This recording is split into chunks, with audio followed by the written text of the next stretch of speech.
balisain siya magdamag gamit ang iyong unan.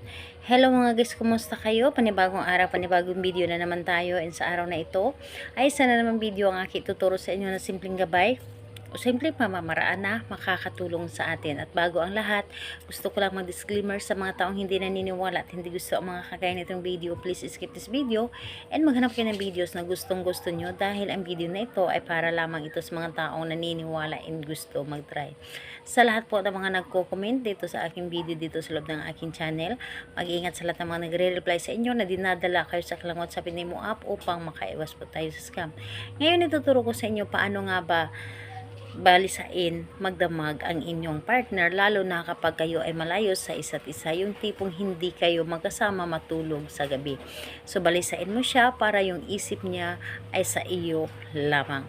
So pwede mo itong gawin kahit na kayo ay magkalapit at magka-LDR sa isa't isa, and dito pwede mo itong gawin sa kahit na parehas ang kasarian, and syempre yung magpartner na babae at lalaki. So, dito is kailangan lamang natin ng ating gagamitin. So, kailangan mo lamang dito maghanda ng unan. Yung unan dapat na yung ginagamit mo sa pagtulog. Dapat yung unan mo na ginagamit sa pagtulog at walang ibang gumagamit nito, dapat ito ang iyong gagamitin.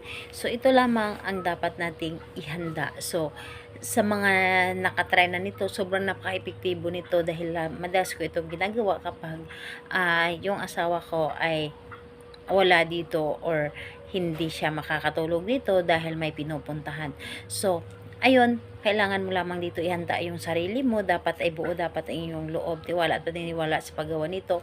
And ayun po, kapag ready ka na, pwede mo na itong simulan. So, ang gagawin mo sa pagtulog mo sa gabi, napakadali lamang. Bago ka matulog sa gabi, ang gagawin mo lamang dito, yung una na inuunanan mo, ito ang gagamitin mo. So, ang gagawin mo lamang dito, baliktarin ito ng 3 ulit yung unan mo.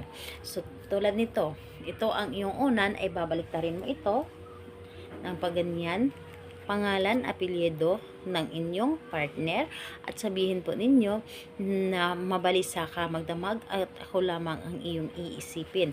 Tapos baliktad muli, pangalan, apelyido, ako mabalisa ka magdamag at ako lamang ang inyong iisipin. Tapos pangatlong baliktad, ganun pa rin, pangalan, apelyido, mabalisa ka magdamag at ako lamang ang iyong iisipin.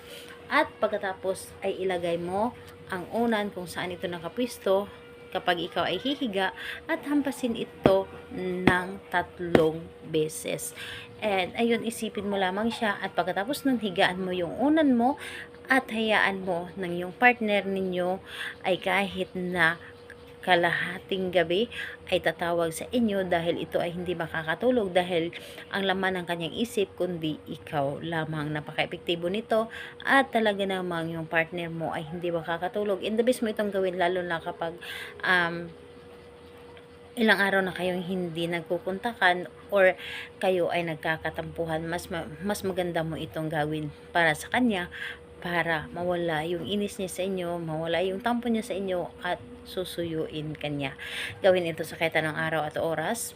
Basta buo dapat ang inyong loob sa paggawa nito. Mabilis mo itong mapapagana. Salamat po sa inyo. Bye bye everyone. God bless us all.